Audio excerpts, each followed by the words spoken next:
High guys, welcome back to my channel a new blog.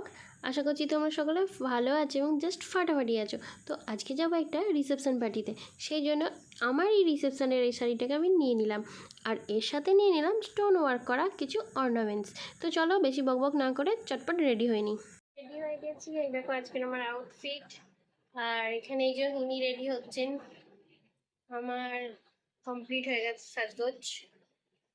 তো আপনাকে পরে দেখাচ্ছি আমার টোটাল আউটফিটটা। বন্ধুগণ, তোমরাই বলো আমার মেকআপ সবার আগে ডান হয়েছিল, বরমশাই বলে কি না তুমি নাকি লেট করে ফেলেছো, তোমরাই তো দেখলে বলো। ওর সাজগোজ করতে একটু দেরি হয়ে গেছিলো, তো এখন বলছে আউটফিট আর দেখাতে হবে না, চলো বিয়ে বাড়ি চলো, অনেক রাত হয়ে গেছে। ওই জন্য নিজেই আগে আগে চলে গেল। বিয়ের 1.5 বছর পরেই প্রথম বিয়ে বাড়ি, কোথায় একসাথে যাবো তা না, উনি আগে এগিয়ে পড়লেন। সো ফাইনালি আমরা চলে এসেছি রিসেপশনের জায়গায়। তো এই দেখো নতুন ব্রাইড, সবাই সেলফি। জানেন তো 1.5 বছর আগে আমার রিসেপশনের কথাটাও মনে হচ্ছে। তো চলো আর মনে করে লাভ নেই, এবার আমরা ডিনারে বসি, কারণ অনেক রাত হয়ে গেছে।